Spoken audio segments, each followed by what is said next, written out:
தமிழ்ச்சங்கின் இந்த வாரத்துக்கான செய்தி தொகுப்பு. சீன வெளிவிவகார அமைச்சர் வாங்கி 2 நாள் உத்தியோகபூர்வ விஜயம் ஒன்றை மேற்கொண்டு இலங்கையை வந்தடைந்துள்ளார். இவர் நேற்றிரவு 8:20 அளவில் கட்டுநாயக்க சர்வதேச விமான நிலையத்தை வந்தடைந்தார். இவரை அமைச்சர் நாமல் ராஜபக்ஷ மற்றும் ராஜாங்க அமைச்சர் டி.வி. சாணக்க ஆகியோர் விமான நிலையத்தில் வைத்து வரவேற்றனர்.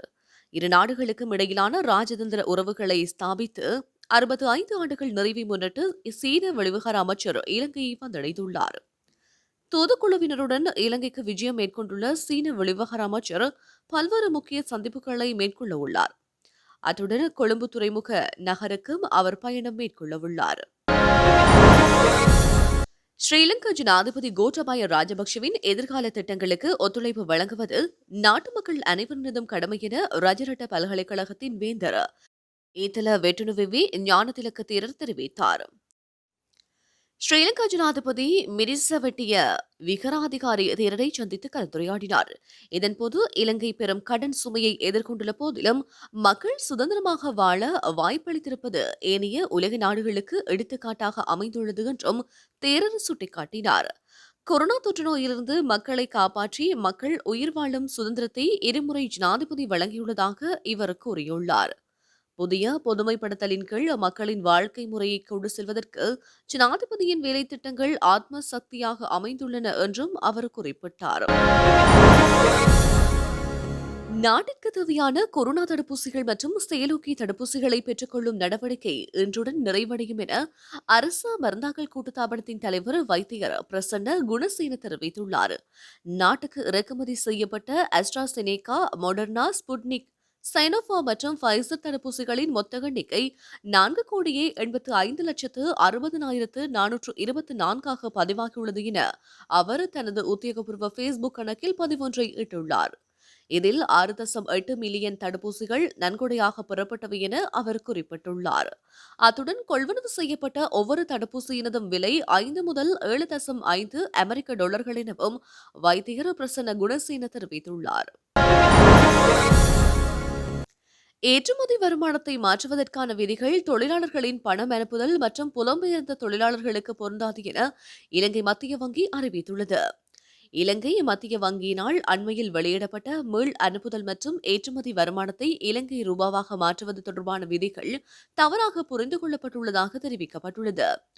முறையான வழிகளில் வருமானத்தை அனுப்பும் புலம்பெயர் தொழிலாளர்கள் தங்களது நிதியை எந்தவொரு வணிக வங்கியிலும் வெளிநாட்டு நாணயமாகவே பேணலாம் என அறிக்கையொன்றினை வெளியிட்டு மத்திய வங்கி அறிவித்துள்ளது. ஏற்றுமதி வருவாயை இலங்கை ரூபாவாக மாற்றுவதற்கான விதிகள் வெளிநாடுகளில் உள்ள இலங்கை தொழிலாளர்களின் பணம் அனுப்புதல்களுக்கு பொருந்தாது என குறிப்பிடப்பட்டுள்ளது. மாலைதீவிற்கு அருகேயுள்ள கடற்பிராந்தியத்தில் விபத்துக்குள்ளான இலங்கை மீனவர்களின் படகொன்றிலிருந்த 5 சிகிச்சைகளுக்காக காலி கராப்பிட்டிய வைத்தியசாலையில் அனுமதிக்கப்பட்டுள்ளனர். அசேலபுத்தா எனும் குறித்த மீன்பிடி படகு பேருவளையில் இருந்து 6 பேர் கடற்றொழிலுக்கு சென்றுள்ளனர்.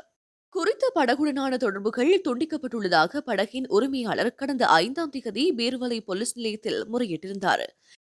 இதுகுறித்து மாலைதீவு மற்றும் மும்பை கடற்படை அதிகாரிகளுக்கு அறிவித்திருந்தது. இதனையடுத்து மீன்பிடி படகில் பயணித்த 5 இலங்கை மீனவர்கள் வர்த்தக கப்பலொன்றின் மூலம் மீட்கப்பட்டுள்ளனர்.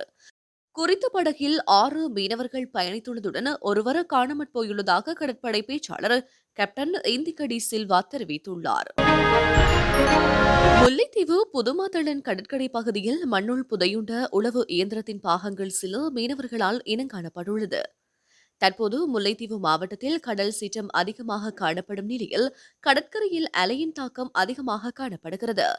இந்த நிலையில் நேற்று காலை புதுமாத்தளன் கடற்கரை பகுதியில் கடந்த காலத்தில் புதைக்கப்பட்ட அல்லது கடலில் அள்ளுண்டு போன உளவு இயந்திரத்தின் பாகங்கள் சில கரையில் அடையாளம் காணப்பட்டுள்ளது. உளவு இயந்திரத்தின் பெரிய டயர்கள் உள்ளிட்ட பாகங்கள் கடற்கரையில் தென்பட்டுள்ளதுடன் இரும்பு துண்டுகளும் இனம் காணப்பட்டுள்ளது. இவை 2009ஆம் ஆண்டு போரின் இறுதி நாட்களில் மக்களால் கைவிடப்பட்ட உளவு இயந்திரத்தின் பாகங்களாக இருக்கலாம் என மக்கள் தெரிவித்துள்ளார்கள். சம்பவம் தொடர்பில் முல்லைத்தீவு போலீசாருக்கு தகவல் வழங்கப்பட்டுள்ளதை தொடர்ந்து முல்லைத்தீவு போலீசார் குறித்த பகுதிகளுக்கு சென்று பார்வையிட்டுள்ளதுடன் உளவு இயந்திரத்தின் பாகங்களை நீதிமன்ற உத்தரவுக்கு அமைய தோண்டி எடுப்பதற்கான நடவடிக்கைகளை மேற்கொண்டுள்ளனர். தமிழர் விடுதலை கூட்டணிக்குள் குழப்பகரமான நிலையொன்று தோன்றியுள்ளதாக தெரிவிக்கப்படுகின்றது. தமிழர் விடுதலை கூட்டணியினுடைய கூட்டம் ஒன்று கிளிநொச்சியில் உள்ள அலுவலகத்தில் நேற்று இடம்பெற்றுள்ளது. இதன்போது கட்சியினுடைய செயலாளர் நாயகம் ஆனந்த சங்கரி உட்பட கட்சியினுடைய உறுப்பினர்கள் பலரும் கலந்து கொண்டிருந்தனர். இதன்போது இடைநடுவே ஆனந்த சங்கரி வெளியேறியதாகவும் அதன் பின்னர் அங்கு கூடியிருந்த ஏனைய உறுப்பினர்கள் புதிதாக ஒரு தற்காலிகமான ஒரு நிர்வாகத்தை உருவாக்கியுள்ளதாகவும் தெரிவிக்கப்படுகின்றது.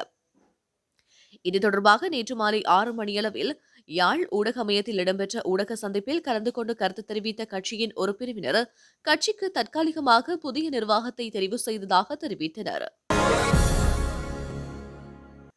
இலங்கையின் 74வது சுதந்திர தினம் ஜனாதிபதி கோட்டாபய ராஜபக்ஷவின் தலைமையில் எதிர்வரும் பிப்ரவரி 4ஆம் திகதி சுதந்திர சதுர்க்கத்தில் நடைபெறவுள்ளது. அமைச்சர்கள், கட்சித் தலைவர்கள், முக்கியஸ்தர்கள் உட்பட அனைத்து நாடுகளின் ராஜதந்திரிகள் இம்முறை சுதந்திர தின நிகழ்வில் கலந்து கொள்ளவுள்ளதுடன் அவர்களுக்கான அழைப்பு விடுக்கப்பட்டுள்ளதாகவும் உள்நாட்டு அலுவல்கள் அமைச்சின் செயலாளர் NHM சித்ரானந்த தெரிவித்தார். சுதந்திர தின நிகழ்வுகளுக்கான ஏற்பாடுகள் தொடர்பில் தெளிவுபடுத்தும் விசேட கலந்துரையாடல் ஒன்று கொழும்பு மாவட்ட செயலக கட்டடத்தில் உள்ள உள்நாட்டு அலுவல்கள் அமைச்சின் கேட்போர் கூடத்தில் நடைபெற்ற போதே அவர் இதனை கூறினார்.